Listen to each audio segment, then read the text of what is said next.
everyone, I'm Kevin Nelson. Here's a look at what's going on this week in the news. We begin with news from the Vatican. In a message to the European members of the World Medical Association, Pope Francis told them we can and must always care for the living without ourselves shortening their life, but also without futilely resisting their death.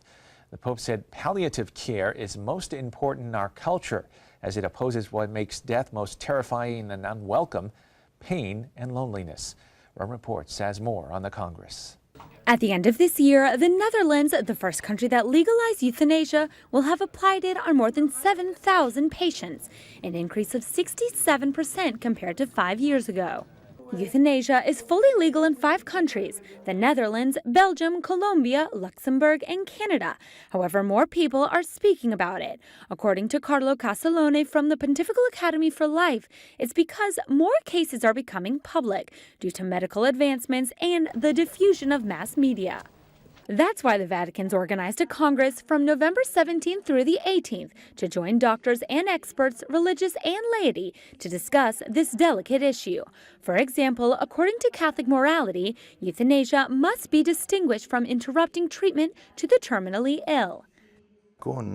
The 1980 document of the Congregation for the Doctrine of the Faith entitled Dura et Bona eliminated the concept of active and passive euthanasia.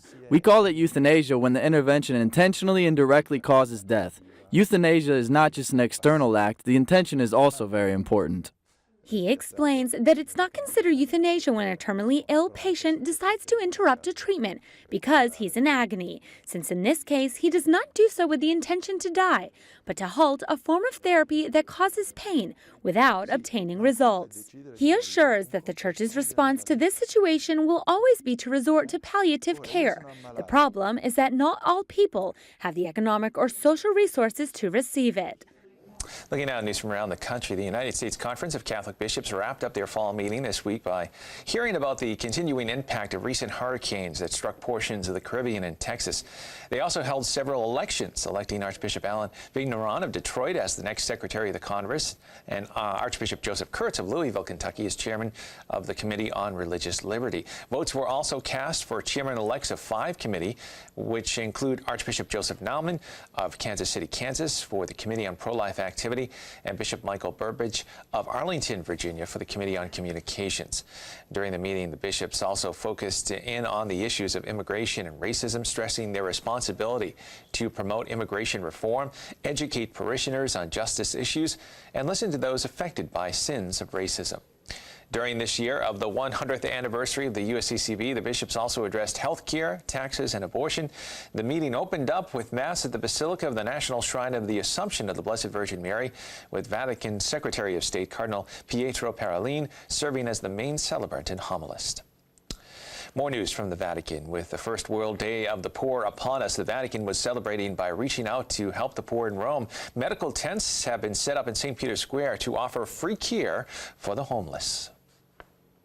An initiative launched by Pope Francis will be celebrated this Sunday, November 19th. To celebrate, doctors, nurses, soldiers, and volunteers have been taking care of the homeless of Rome in this tent in St. Peter's Square for the last few days.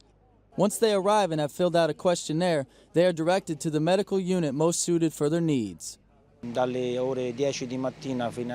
10 a.m. to 4 p.m., we are ready to tend to all of the poor pilgrims who need a visit.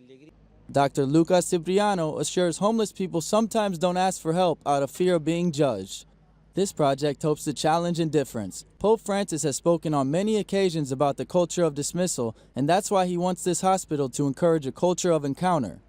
If you look at the logo, there are 2 hands, but you can't tell which one is the rich and which one is the poor, if it is inviting to leave or to enter. You can't tell, and that was done on purpose, to remind us that we need each other and that each one of us has riches and poverties. Also that poor people have great riches to offer us. The less fortunate have their own World Day for the first time, and not just this year, but every year from now on. More than 4,000 homeless people are expected to attend the World Day celebration this Sunday in St. Peter's Basilica. After, Pope Francis will have lunch with 1,500 of the poor in the Paul VI Audience Hall. There will also be lunch for the most needy in different parts of Rome. Finally in the news, in what would be an incredible sight at the general audience in St. Peter's Square, the Pope making his way around the square in a custom-made Lamborghini. It turns out it wouldn't be too practical. So the Pope instead is auctioning off the car he received from the Italian automaker for charity. Rome Reports has the details. Pope Francis greeted everyone as a sign of respect, even the Swiss guard on duty at the Casa Santa Marta entrance. Staff from Lamborghini, the luxury car brand, awaited him outside the residence.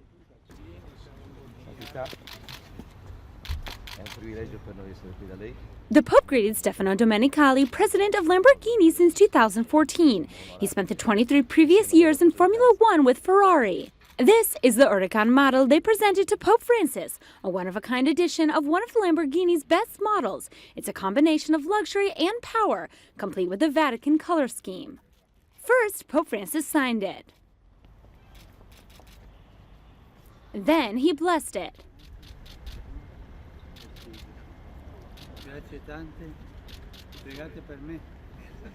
Now he will send it to an auction. The money raised will go to 3 large humanitarian projects. The first one helps Christians who fled the Islamic State to return to their homes in the Nineveh Plains in Iraq.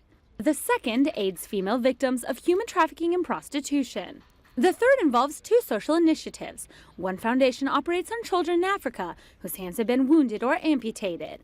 Another assists with development programs in the Central African Republic.